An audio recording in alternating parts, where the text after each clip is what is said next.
Hello guys, আমি Deep and welcome back to my channel Deep exclusive. So এখন আমি এই ভিডিওর মধ্যে বেসিক্যালি কথা বলবো দুটো বিষয়কে নিয়ে। শাকিব খানের তুফানকে নিয়ে কথা হবে এবং তুফানকে নিয়ে একটা দুর্দান্ত এবং এক্সক্লুসিভ আপডেট দেবো এই ভিডিওর মধ্যে। কিন্তু তার আগে আমি কথা বলবো ভাইয়াজিকে নিয়ে এবং ভাইয়াজি ট্রেলারকে নিয়ে, এবং এটা কিন্তু গতকাল ড্রপ করা হয়েছে। সো কেমন হলো ভাইয়াজি ট্রেলার?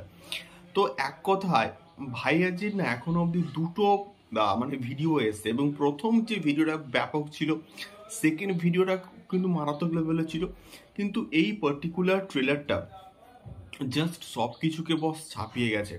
এবং এখানে মনোজ বাজপাই যে লেভেলে পারফরমেন্স দিয়েছে, এবং এটা মনোজ বাজপাইয়ের 100তম ছবি, এবং সেই হিসেবে এখানে মনোজ বাজপাই জাস্ট ফাটিয়ে দিয়েছে। এবং এখানে তার ভাইকে হত্যা করছে, এবং খুব একজন পাওয়ারফুল পলিটিশিয়ান এবং মানে পলিটিশিয়ানের ছেলে, এবং তারপরে এক্স্যাক্টলি কি ঘটছে, এবং একটা ভাইয়াজির একটা ইন্ট্রোডাকশন হচ্ছে, এবং ভাইয়াজি কতটা ডেডলি, কতটা ভয়ঙ্কর, সেই একটা ইন্ট্রোডাকশন হচ্ছে, এবং তারপরে কি ঘটবে এক্স্যাক্টলি সেখান থেকে কিন্তু মোটামুটি গল্পের শুরু। তো এখানে মনোজ বাজপাইকে আমরা যে লেভেলে দেখছি, প্রিভিয়াসলি কিন্তু দেখিনি। এতটা মাসি ওয়েতে অপূর সিং কার্কি তাকে যে প্রেজেন্ট করেছে, সেটা সত্যি বলতে প্রশংসার যোগ্য। এবং তার এক্সপ্রেশন, তার ওই যে সিগারেট খাচ্ছে, ধোঁয়া ছাড়ছে, তার সে যে অ্যাকশন করছে, বন্দুক নিয়ে গুলি মারছে, এই সমস্ত বিষয়পত্রগুলো না দেখতে ব্যাপক লাগছে। এবং সত্যি বলতে এইরকম মাস ছবি কিন্তু বারবারই হোক, এটা সত্যি বলতে আমি চাই। তার কারণটা হচ্ছে একমাত্র মাস ছবি এমন একটা ছবি যেটা সব ধরনের যে অডিয়েন্স তাকে কিন্তু এন্টারটেন করতে পারে।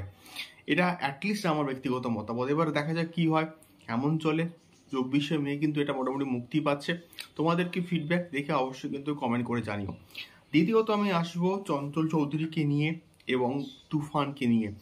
তো তুফানের টিজারে কিন্তু আমরা দেখেছি চঞ্চল চৌধুরীকে, এবং তার একটা কি এক্সটেন্ডেড ক্যামিও থাকবে নাকি ক্যামিও থাকবে এই সম্বন্ধে না তেমন আমরা বেশি কিছু জানতে পারছি না এক্স্যাক্টলি। বাট চঞ্চল চৌধুরীর যে ক্যারেক্টারটা প্রচণ্ড ইম্পর্ট্যান্ট হবে তুফানে, সেটা কিন্তু মোটামুটি কনফার্ম। এবং প্রিভিয়াসলি একটা কিন্তু মোটামুটি আপডেট আসছিল যে চঞ্চল চৌধুরীর যে ক্যারেক্টারটা এমন একটা নোটে শেষ হবে, এমন একটা পোর্শনে শেষ হবে যেখান থেকে তুফান চ্যাপ্টার 2 এর গল্প কিন্তু স্টার্ট হবে।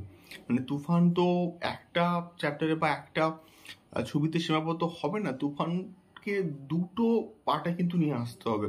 তো এমন একটা পোর্শনে, এমন একটা নোটে হয়তো শেষ হবে যেখানে তুফানের চ্যাপ্টার 2 কিন্তু সেখান থেকে স্টার্ট হবে। তো চঞ্চল চৌধুরীর ক্যারেক্টারটা প্রচণ্ড কিন্তু ইম্পর্টেন্ট হবে, এটাকে নিয়ে কিন্তু কোনো রকম সন্দেহ নেই। এবারে দেখা যাক কতটা ইম্পর্টেন্ট হয় বা কতটা স্পেস পায়, কতটা সময় জুড়ে আমরা চঞ্চল চৌধুরীকে দেখতে পাই তুফানের মধ্যে, এটাই কিন্তু দেখার মতো বিষয়পত্র হবে। সো এটাই ছিল মেনলি দুটো আপডেট। তোমাদের কি ফিডব্যাক এই দুটো আপডেট নিয়ে অবশ্যই কিন্তু কমেন্ট করে শেয়ার করো। দেখা হচ্ছে পরবর্তী ভিডিওতে। টাটা।